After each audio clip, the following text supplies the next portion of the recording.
अस्सलामुअलैकुम बिस्मिल्लाहिर्रहमानिर्रहीम। कायनात बनाने वाले, नरमी करने वाले, मेहरबानी करने वाले की शनाख्त या पहचान के साथ बलंडर बड़े बड़े दोस्तों, आज इस सीरीज़ का लेक्चर नंबर 18 है और आज के लेक्चर में सूरह अल हज की आयत नंबर 31 के मरवजा तराजम में मारे गए ब्लंडर्स पहले मैं आपके सामने रखूँगा और इसके बाद आयत की अंडरस्टैंडिंग को देखेंगे कि आयत हमें क्या बता रही है। तराजम इस आयत के मैंने जितने भी पढ़े वो तकरीबन सबके सेम ही हैं। उनमें से एक तर्जुमा मैंने लिया है आपके सामने ब्लंडर्स रखने के लिए, लिहाजा ये समझें कि इस तर्जुमा पर जो भी मैं आपसे शेयरिंग करूंगा वो उन तमाम तराजम पर भी है जो इससे मिलते जुलते हैं। गौर करें, तर्जुमा मैंने स्क्रीन पर लगाया है। मुतरजमीन लिखते हैं कि अल्लाह के लिए यकसू होकर इसके साथ शरीक ना ठहराने वाले। ये तर्जुमा इन्होंने हुनफा अलिल्लाहि गैरा मुशरिकीना बिह का किया है। यहाँ पर पॉइंट टू पॉइंट बात कर लेते हैं तो पॉइंट नंबर 1 है, इन्होंने हुनफा जो कि सिफ्त मशाबा है इसके मानी यकसू किए हैं, जबकि इसकी तारीफ इसी आयत में ये कहकर कर दी गई है कि गैरा मुशरिकीना बिह, ये कहकर इसकी तारीफ कर दी गई है। यहाँ पर पॉइंट नंबर 2 है, ना मानी तो ला या नाफिया मा के होते हैं, इन्होंने गैरा को ला या नाफिया मा बनाकर पेश करके ब्लंडर मार दिया है। मजीद लिखते हैं कि और जो अल्लाह के साथ शरीक ठहराए तो गोया वो आसमान से गिर पड़ा, फिर परिंदे इसे उचक लेते हैं। यहाँ पर पॉइंट नंबर 1 ये है कि इन्होंने फाका अन्नमा में माँ का तर्जुमा ही खा लिया है, किया ही नहीं है। पॉइंट नंबर 2 है, क्या वाकई में ही आयत में मौजूद अस्समाई नीले वाला आसमान है, क्योंकि इन्होंने नीले वाला आसमान बनाकर भी यहाँ पर बहुत बड़ा ब्लंडर मारा है। पॉइंट नंबर 3 है, आसमान से गिरा खजूर में अटका, क्या इस जुमले में खजूर दरख्त है और आसमान नीला नीला जो ऊपर नजर आ रहा है वो वाला है? अगर वो वाला नहीं है यहाँ पर नीला नीला आसमान, तो आयत में मौजूद अस्समाई नीले नीले वाला आसमान इन्होंने भला कैसे बना दिया? आप खुद सोचेंगे कैसे बना दिया। पॉइंट नंबर 4 है, सूरह अल हज की आयत नंबर 31 के मुताबिक जो आसमान से गिर रहा है, क्या वो नीले नीले आसमान में रहता है या फिर मिट्टी वाली जमीन पर रहता है? इस पे थोड़ी मेरी रहनुमाई करें। पॉइंट नंबर 5 है, परिंदे अगर आदमी को उचक लेते हैं तो सोचें परिंदे कितने बड़े होंगे, ये चील कौवा नहीं हो सकते। लिहाजा यहाँ भी हकीकत ना बताकर ब्लंडर मार दिया है, क्योंकि अस्समाई नीले वाला आसमान नहीं और ना ही अतैरू उड़ने वाला चील कौवा या गिद्ध वगैरह हैं, क्योंकि आसमान से गिरा खजूर में अटका, इस जुमले में ना तो आसमान नीला नीला है और ना ही खजूर दरख्त वाली है। पॉइंट नंबर 6 है, मैं आपसे शेयर करूं तो वमन युशरिक बिल्लाही में युशरिक में छुपी ज़मीर किस तरफ लौट रही है ये ना बताकर भी ब्लंडर मारा गया है, और काफ की वाहिद मुज़क्कर हाजिर की ज़मीर किस पर जा रही है ये भी ना बताकर ब्लंडर मारा गया है। मजीद आप देखें, मुतरजमीन लिखते हैं कि या हवा इसको दूर किसी जगह में गिरा देती है। पॉइंट नंबर 1 ये है कि अर्रीहु, क्या यहाँ पर टायरों में डालने वाली हवा है या वो वाली नहीं है? क्या मैं ये आपसे शेयर करूं कि टायरों में डालने वाली हवा नहीं और ना ये वो हवा है जो कभी आंधी और कभी तूफान बनकर आ जाती है, बल्कि अर्रीहु यहाँ पर जोर और कुव्वत को कहा जाएगा। यहाँ पर टायरों में डालने वाली या आंधी वाली हवा नहीं है। पॉइंट नंबर 2 है, आपको बताता चलूं कि आयत का ये जुमला पूरे का पूरा बतौर ज़रबुल मिसल है, इसको इस जाविये से देखा जाएगा। इसके अलावा आप देखें फाका अन्नमा में काफ जो है ये तशबिया के तौर पर आया है, लिहाजा यहाँ पर जो है हवा जो है वो टायरों में भरने वाली नहीं है और ना आंधी वाली है और ना तैरू बतौर परों वाले परिंदे हैं, बल्कि ये वो हैं पावरफुल अफराद या काबू करने वाले अफराद हैं जो बुराइयों को काबू करते हैं। लिहाजा मजीद आयत का कंटेंट देखा जाएगा कहाँ पर अत्तैरू क्या है। लिहाजा दोस्तों ये कुछ चीज़ें थी जो मैंने आपसे शेयर की हैं। अब इस आयत की अंडरस्टैंडिंग की तरफ जाने से पहले इससे पिछले वाली आयत जिस पर हम लेक्चर भी कर चुके हैं उसका तर्जुमा मैं आपसे शेयर करूंगा, और मजीद ये भी शेयर करता चलूं कि इन सब आयात में जो सूरह अल हज की ये वाली तमाम आयात हैं, इनमें जितनी भी ज़माइर हैं, चाहे वो मुस्ततिर की हों या वो ज़माइर बार्ज की हों, ये तमाम की तमाम सूरह 22 की आयत नंबर 27 में रिजालन और कशादा विजनरी दलाइल रखने वालों की तरफ लौट रही है। यहाँ पर काफ की ज़मीर जो है ये यहाँ पर उसके लिए है जो अल किताबिल मुबीन समझ रहा है।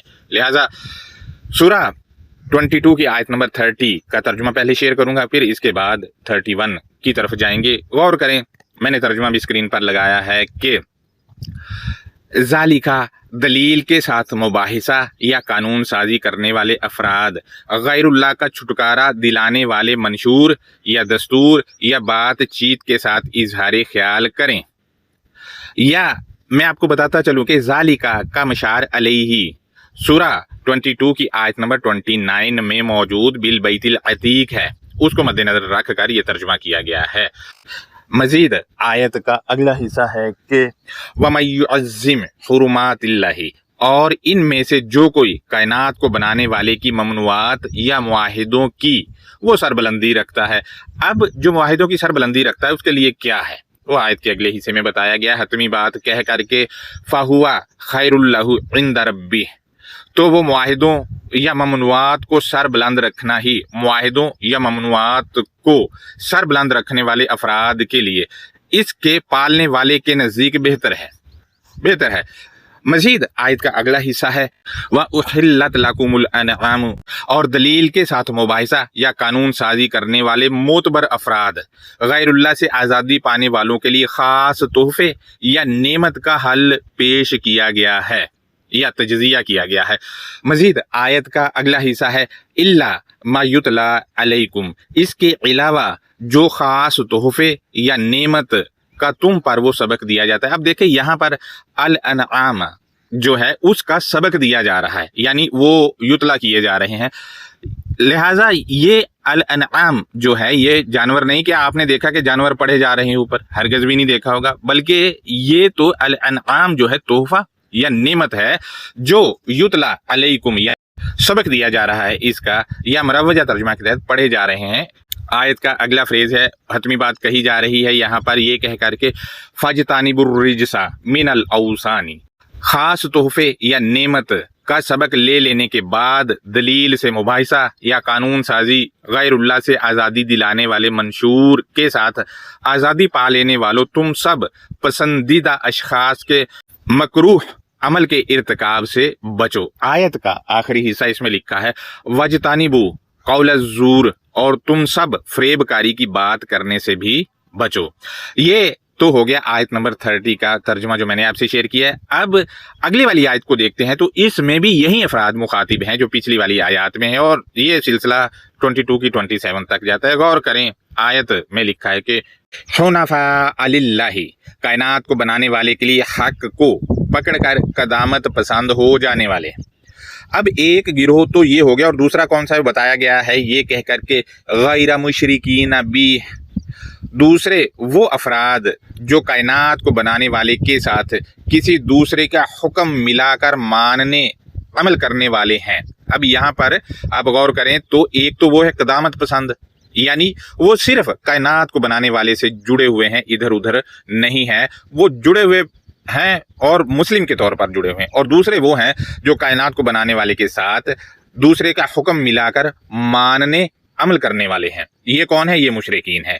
दोस्तों दोबारा रिपीट कर दूं, यहाँ दो ग्रुप्स की बात हो रही, इनका मुआजना किया जा रहा है। मजीद हम आयत के अगले हिस्से को देखते हैं तो वमन युशरिक बिल्लाहि, और इन दलील के साथ मुबाहिसा या कानून साजी करने वाले मोतबर अफराद में से जो गिरोह वो कायनात को बनाने वाले के साथ दूसरे का हुक्म मिलाकर मानने अमल करने वाला होता है, यानी जो मुशरिक होता है جو ایسا کرے گا اس کا نتیجہ کیا نکلے گا وہ بتایا گیا ہے آیت کے اگلے حصے میں، یہ کہہ کر کے فَكَأَنَّمَا خَرَّ مِنَ السَّمَاءِ، اس کے بعد گویا کہ بتدریج وہ جو برتری یا بلندی میں سے نیچے گر پڑا، یعنی اس کو جو عروج حاصل تھا اس سے وہ نیچے گر پڑا، کیونکہ وہ غیر اللہ کا جو کہا ہے وہ کائنات کو بنانے والے کے کہے ہوئے کے ساتھ ملا کر عمل کرنے والا ہے۔ اب آپ دیکھیں عروج سے زوال کی طرف آنا شروع ہو جاتا ہے، جیسا کہ آج کل ہم مسلمان ہیں۔ لہٰذا دوستو غور کریں تو یہاں بہت گہری بات چھپی ہوئی ہے، یعنی عروج سے پستی کی طرف آنا، تو یہ کیسے آتا ہے؟ شرک کی وجہ سے۔ مزید کیا ہوتا ہے وہ بھی بتایا گیا ہے، یہ کہہ کر کے فَتَخْطَفُهُ الطَّيْرُ، اس کے بعد حق کو پکڑ کر قدامت پسند ہو جانے والے افراد کی جماعت اس اللہ کے حکم کے ساتھ دوسرے کا حکم ملا کر مان کر عمل کرنے والی جماعت کو اچکتی یا پکڑتی ہے۔ یہاں الطیرو وہ افراد ہیں جو قدامت پسند ہو گئے ہیں، حق کو پکڑ کر جو قدامت پسند ہو گئے ہیں، یہاں پر الطیرو وہ افراد ہے۔ لہذا دوستو جیسا کہ میں اور آپ ان مروجہ ترجمہ نگاروں کے تراجم میں ان کو پکڑتے ہیں کہ کہاں کہاں ڈنڈیاں مار کر آیات کو اپنے عقیدے کے تابع کیا ہوا ہے، ہم الطیرو کیٹیگری میں شامل ہیں۔ مزید ایسے افراد کے لیے کیا کہا گیا ہے غور کریں، بتایا گیا ہے آیت کے آخری حصے میں یہ کہہ کر کے او تحوی بہ الریح فی مکان سحیق، یا نفسیاتی خواہش اس کو زور کے ساتھ دور کہیں گہری کھائی کے مقام کے اندر پھینکنے والی ہے۔ اب یہ مشرکین جو ہوتے ہیں، جیسا کہ ہمارے ارد گرد بھی بہت ہے، یہ اپنی نفسیاتی خواہشات کو آیات پر تھوپ کر آیات کا سبق ہی بدل دیتے ہیں، اپنے عقیدہ یا اپنا جو ان کا وہ تاریخی کتب ہیں ان کے زیر سایہ کر دیتے ہیں۔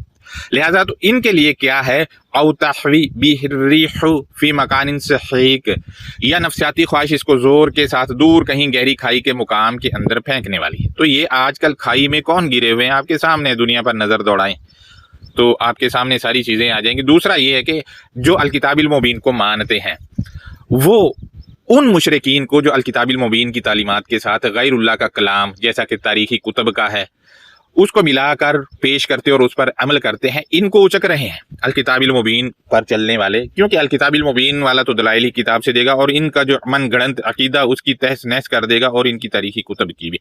لہٰذا جیسے ہم اور آپ کرتے ہیں، یہ اس آیت کی انڈرسٹینڈنگ تھی جو میں نے آپ سے شیئر کی ہے۔ اس پر آپ اپنی رائے دینا چاہیں تو ضرور دیں تاکہ مجھے بھی آپ سے سیکھنے کو ملے۔ اللہ حافظ، اپنا بہت زیادہ خیال رکھیں۔